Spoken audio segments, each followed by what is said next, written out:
It's a very good evening and welcome to Network. My name is Siphumelele Zondi. Now, Google has revealed its driverless car. I bet a whole lot of people who hate driving will be happy about that. Today, we'll chat about South Africa's internet quality. We'll also have a conversation about the safety of cloud computing. It seems to be the new buzzword at the moment.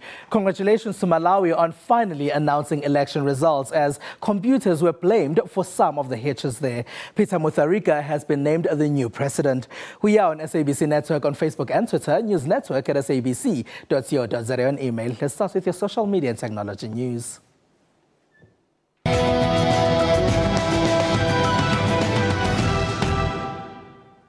Now, over 20 million South Africans have access to the internet. This puts the country at number 87 out of 147, according to World Economic Forum. WEF released its Global Information Technology Report for 2014 on Friday. The report also ranked South Africa last on maths and science education. The World Economic Forum's 2014 Global Information Technology Report measures how well connected people and businesses are in various countries across the world. And South Africa is placed on the same scale with countries such as Australia when it comes to internet access. While a lot of people are connected, the quality of the internet they are getting is not very good and it's still expensive. At 253 kilobyte per second and 2.1 megabyte per second internet connectivity, there isn't much one can do on the net. If you like streaming videos live from the net, then you're going to be buffering for a very long time. Although SA's internet connectivity is not necessarily the fastest, it is one of the best in Africa in terms of connection speed and quality. South Africa has the best quality connection in Africa, ranking 39th in Ookla's Household Quality Index. The Quality Index, released May 2014, compares and ranks quality consumer broadband connection of countries worldwide. They measure the quality using R-factor, which gives points to countries depending on how steady the connection is over a 30-day period. South Africa currently has 83.02 points as compared to 84.67 world average and is considered the best in Africa. At 73 out of 143 countries in 2014, South Africa has dropped 7 places from last year in terms of speed and down 2 places when it comes to accessibility, standing at 87. It is believed that the 253 kilobyte connectivity per second will be increased to 2 megabyte by 2020, which will take the 2.1 megabyte per second to around 4 megabytes, but nothing is said on improving the quality. The survey puts South Africa last on maths and science education. It says these subjects are necessary to ensure that the country's citizens make proper use of ICTs. The most popular mobile phone network provider in South Africa, Vodacom, has come under fire for stretching the truth on an advert regarding data bundles. Vodacom was taken to the Advertising Standards Authority, or ASA, for a misleading headline on the company's website. The headline read that data bundles can easily be transferred from one user to another for free. Google in Europe. The consumer who complained about Vodacom to the Advertising Standards Authority says the problem is in their terminology. They say Vodacom cannot term giving away data bundles to relatives as a quote-unquote gift because consumers aren't allowed to give away unused bandwidth as gifts to other people. The complainant says a person must first buy the data, and once they own it, only then can they give it away as a gift. The Advertising Standards Authority has ruled against Vodacom in this matter. In its defense, Vodacom responded by saying that, in the context of the advertising as a whole, it is clear that this is a gifting of standard broadband once-off data bundles to family or friends, or one's own other SIMs. It is not promoted as a service offering to get rid of unused data. Vodacom has been asked to change the headline. Google in Europe has created an online form for people to submit requests for personal information they would like removed from the search engine. This comes after a European Union ruling, giving people the right to be forgotten. The case was brought by a Spanish man whose home had been repossessed. He insisted that online information about his finances infringed his privacy. Once the information is submitted, Google will then consider whether the results, including outdated information about a person versus assesses whether there's a public interest in it. Those details include professional malpractice, criminal convictions, or the conduct of the government officials. Google is the most popular search engine in Europe as it gets more than 90% of traffic. Thailand has just experienced its 19th military coup. This time around, the coup happens in an era of social media. In a deeply politically opposed society, everyone has something to say. But on Wednesday, Thais could voice their opinions everywhere else, but on Facebook. It was later confirmed that Facebook had been blocked to thwart the spread of online criticism of the military in the wake of the May 22 coup. Facebook users in Thailand have been caught by surprise when the popular social media site briefly went offline. Thailand is in the midst of another military coup, the 19th since 1932. And to quell social upheaval, the military is accused of limiting freedom of speech. Gatherings have been banned, curfew imposed, activists arrested, and politicians have told print and broadcast media to refrain from critical reporting of the military. Desperately seeking some sort of stability in the country, Thais reacted cautiously to the blocking of Facebook. If they're going to block Facebook, there must be a reason. Under the current circumstances, they should block it, but if they block it for too long, it's not good. My friends are complaining that if they block Facebook, there's nothing to do. The situation in the country is tense. The military blames the outage of technical problems, while the Information Communications Technology Ministry says Facebook was blocked at the request of the military. Foreign news channels like CNN, BBC and Al Jazeera have also been blocked. Turkey's Constitutional Court has ruled that the YouTube ban in the country violates people's rights and freedoms and is thus unconstitutional. YouTube has been banned in Turkey since March 27. This was when an audio recording of a government, military and intelligence officials were allegedly uploaded on the video sharing site. They were discussing military action inside war-torn Syria. In the same month, the European country also blocked Twitter, something that had to be reversed as it was also found to be unconstitutional. Solar-powered roadways are road surfaces that generate electricity by collecting solar power. For the future, the idea is to replace parking lots, driveways, and eventually highways. This will result in a cleaner environment by cutting down on fossil fuel emissions. As one company in the United States of America is proving, these ideal roadways could be in a town near you sooner than you think. The end of 2014 could mark the beginning of roads that do not have potholes and do not need reconstructing every year. They could also generate electricity for the national grid while illuminating road markings that can alert you to hazards. The technology already exists. It is spearheaded by an American company called Roadways. The co-inventors Scott and Julie Brousseau have been working on the project since 2009. The roads will be made of photovoltaic panels that can be replaced within minutes when damaged. But this will not be a common occurrence, as the panels are designed to withstand the weight of the heaviest of trucks. And forget about fading road markings. LED lights could be added to lighting up the roads for safer night driving. Road markings could also be electronically moved around without the hassle of repainting. Solar Roadways inventors have so far received 2 rounds of funding from the Federal Highway Administration.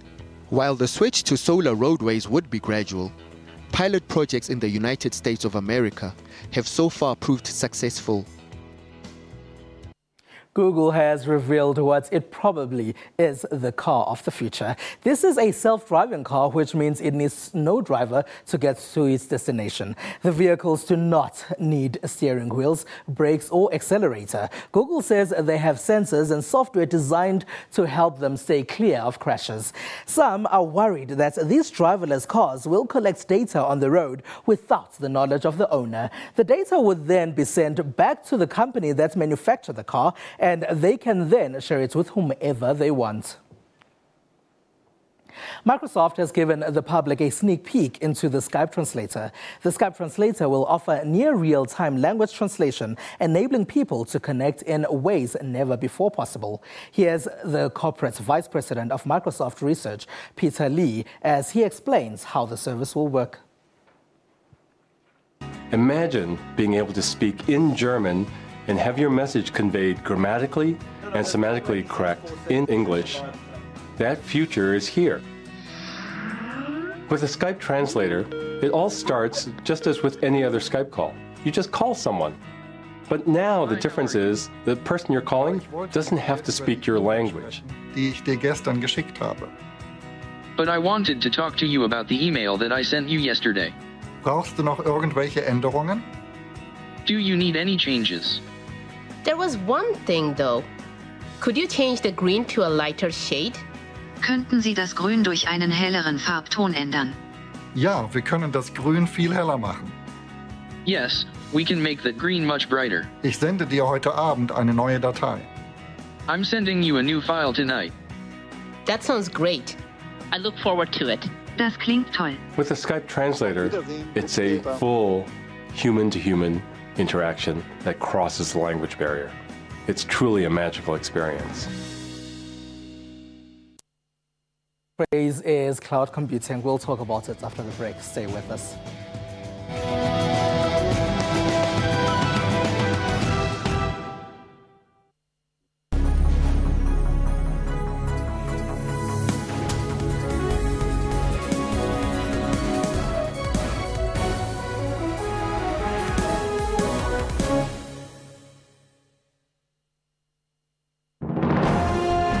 Zoom into Africa.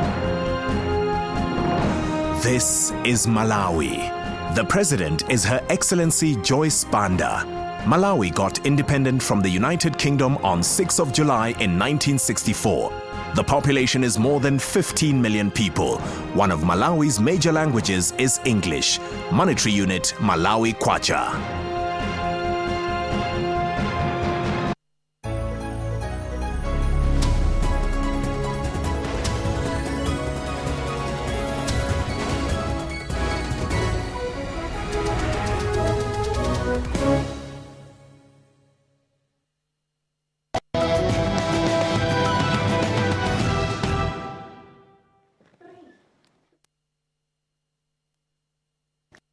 Right, welcome back. It's SABC Network on Facebook and Twitter. Now, a phrase we hear a lot nowadays is cloud computing.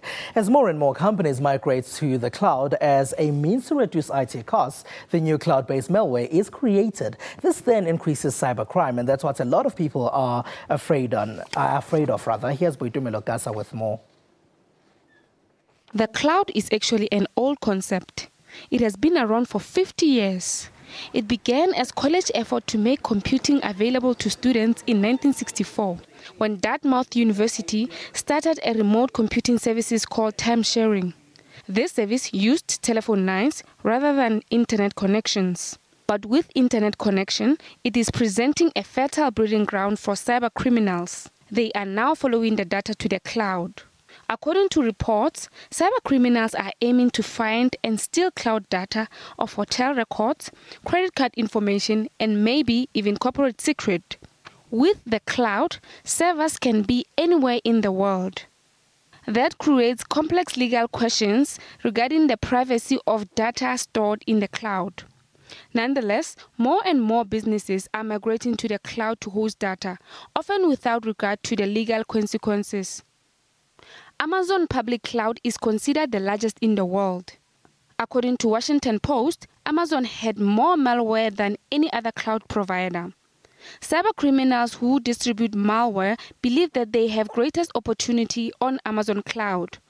If cybercrime and cloud-focused malware continue to grow along with the cloud, the predicted growth of the cloud migration may not be realized.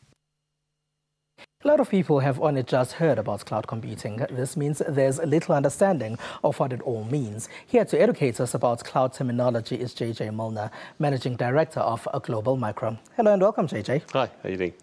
I'm good, sir. Now, what is cloud computing and what is Global Micro's involvement in this space? So cloud computing is a fairly recent development as far as IT is concerned, and is really the concept where one can consume software as a service rather than buying the software as an off-the-shelf product and installing it on your own infrastructure. So it's a pay-per-use model where you contract with a service provider in some way for them to deliver the service, manage the service, and you'll consume it on a pay-per-use basis. So everyone can use it. I can use it at home, and it can be used by big companies as well. Yeah, I mean, Global Micro's been doing this for 18 years. So we have 18,000 South African businesses running cloud computing services in various forms. And some of those businesses are small to medium enterprises, and some are large businesses. And it takes on a different form depending whether you're a consumer or you're a business owner making use of the service. All right, so I suppose that's where private and public cloud comes in. Well, public cloud is what most people are familiar with today. If you've used Facebook, if you use Google, then you're using a public service that's shared between hundreds of millions of people, and it's normally a free service. There are public cloud services that are paid for as well, but in the consumer space, normally it's free. The private cloud is really using the same disciplines, the pay-per-use, the metered, the elasticity that one associates with cloud. Those disciplines are applied to infrastructure dedicated to one particular customer, normally not shared with others. All right, if you are sharing this information with others, or if you're sharing this service with others, then people would be worried about risks of it being infected with viruses, you know? Well, I think anything that has value you should protect. When you go and do business with someone, whether it be something like cloud computing or whether it be something like buying a house or whether professional services, you want to contract with someone you trust, with people that you know. And by doing that, already you're setting the bar a lot higher than someone who signs on to a website, has no idea who they're doing business with, where in the world they're making use of that service, and simply clicks without even reading the terms of service. So malware is maybe the buzzword today, where one thinks of, like the movies and people are going to steal my data and hackers and all that sort of thing. But actually, they're giving away a lot of their data by signing on the bottom line. That's not even requiring someone to hack into their systems.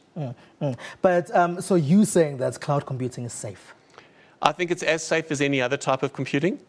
You need to make sure that you apply appropriate security disciplines to whatever you're doing. So if you're a home user, then maybe you don't have to worry about protecting your data to the same degree as if you're a bank, right? There are degrees that you can go through in making those choices. But absolutely, we have customers today who have systems that are far more secure than they could ever have hoped to have delivered in their own infrastructure because of the scale that the cloud computing provider can offer. In South Africa, is it picking up? Absolutely, absolutely. We've seen compound growths of 58% for the last 4 years. All right.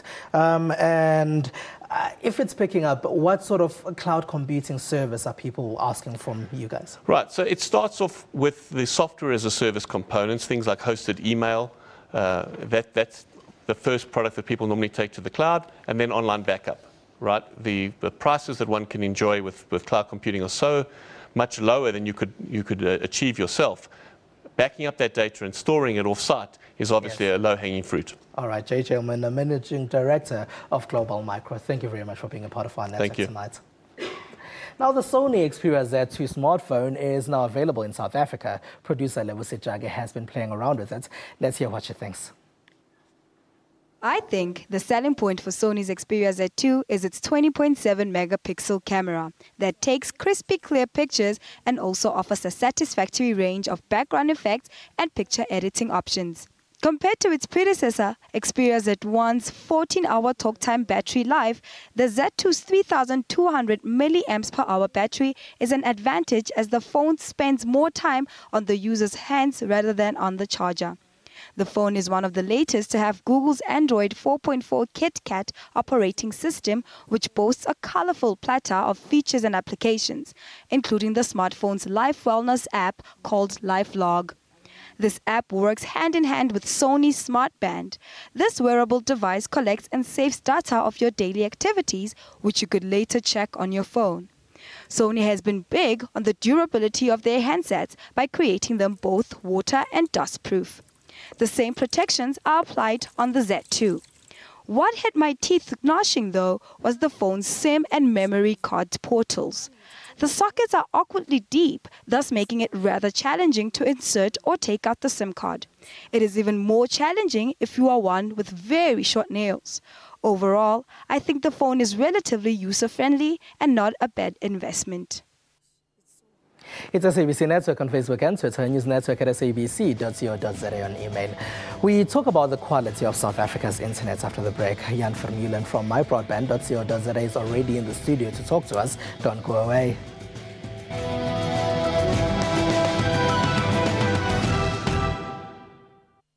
SABC, sharing 20 years of inspiration.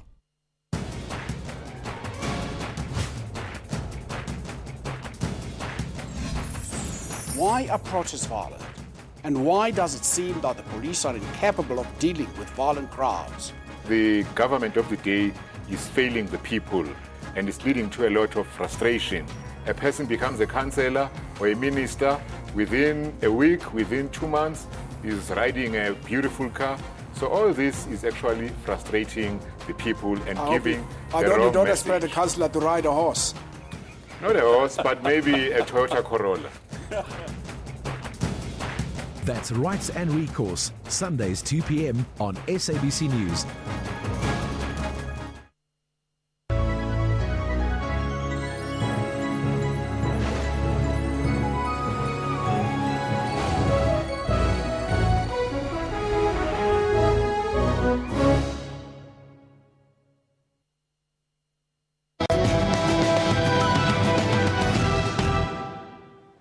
Everyone who uses the internet has been in a situation where they'd be trying to stream videos online and they would just keep on buffering.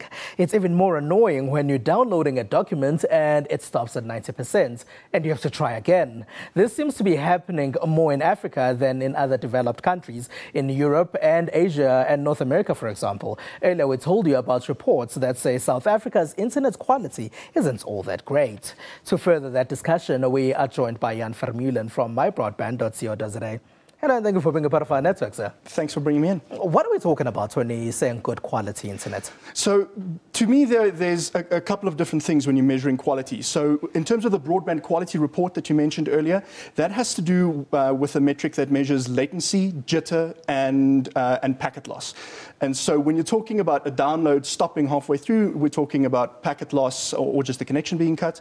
And when we're talking about high-quality streaming, like when you're doing a voice call, when you're trying to watch a video, then we're talking about pings, latency, and so on. But then another part of the quality question is the speed. So, if the video that you're trying to watch is HD and it's huge, then, you can have the greatest quality broadband in the world in terms of latency and packet loss. But if it's not coming down fast, you're going to wait hours and hours for the thing to download. And when we're saying that South Africa doesn't have good quality, why is that? So many reasons, and probably the biggest one, if you look at the history of South Africa's broadband, is government's involvement in this space. Where government has got involved, it's messed it up, and in places where it needed to get involved, it hasn't. And so it's a tricky situation and a deep one, but it comes down to government's involvement or lack thereof. All right, and the importance of good quality, where can it help us? So if you look at some of the other reports out there, the World Bank, for example, has shown a causal link between good, faster broadband and better broadband penetration, rather, I should say, and GDP growth. So give people faster broadband and the country's GDP goes up. So which stakeholders need to work together and what can they do? All right, so government, and there's a couple of stakeholders now. It used to be the Department of Communications. It's now the Department of Telecommunications and Postal Services. It is telecommunications, yeah. Yes. So it's recently been changed. They need to work together with private industry to make certain things happen. So the most important thing at the moment in terms of our wireless broadband is the department and our regulator, ICASA, need to make something happen to release spectrum, precious spectrum that's needed to roll out long-term evolution services, really, really fast wireless broadband. And then something else that needs to happen on the wireline side is local loop unbundling. It's something that we've spoken about for years, and it hasn't happened. And one wonders if it happens now, if it'll have any measurable effect really anymore. And so the next thing is fiber. So if local loop unbundling isn't happening, then government and stakeholders need to work together to make sure that the rapid rollout of fiber happens, that it's encouraged and may even subsidized to make sure that these services get to South Africans. Now, reports like the World Economic Forum's one that we've been talking about in the last couple of days, where do they help in this? Right, so they draw attention to the fact that things are not going so well in South Africa, price-wise, quality-wise, speed-wise. And so that's probably the biggest thing, is so that you can go, here's a measurement, and look at how we measure up against the rest of the world. We're doing so poorly. We need to do better, and here and here and here is exactly how we can. Right. Johannesburg has been talking about becoming a smart city. Do you think this is going to happen? It can happen, and it certainly has the potential to happen. And we're seeing very exciting projects happening in South Africa. In the Maboneng precinct, for example, there is a fiber trial going on that was rolled out there by ATEC. I believe it's now run by Neotel. And when you provide speed and quality and well-priced broadband, like the Maboneng broadband was actually very well-priced for what it is, then all of a sudden you put a lot of power in small businesses' hands, and those are the growth vehicles of the economy. All right, you're talking about one area, and that's the Maboneng precinct, but more obviously needs to be done. Absolutely. One area is not good enough. But the trial is encouraging. And so if government can look at the trial and say, how do we make that trial happen throughout the rest of the country? And implement that plan. All right, Jan Vermeulen from mybroadband.co.za. Thank you very much for joining us. Thanks for having me. That's all we have for you. Find us on SABC Network on Facebook and Twitter and YouTube. News Network at sabc.co.za on email. Asai has made history with his Gangnam Style getting over 2 billion hits on YouTube. It's still the most watched video on YouTube we leave you with that history-making video. From me, Siphumelele Zondi, and the rest of the network team, have a good one. 낮에는 너만큼 따사로운 그런 선어해 커피 식기도 전에 원샷 때리는 선어해 밤이 오면 심장이 터져버리는 선어해 그런 선어해 아름다워 사랑스러워 그래 너 그래 바로 너 아름다워 사랑스러워 그래 너 그래 바로 너 지금부터 갈 때까지 가볼까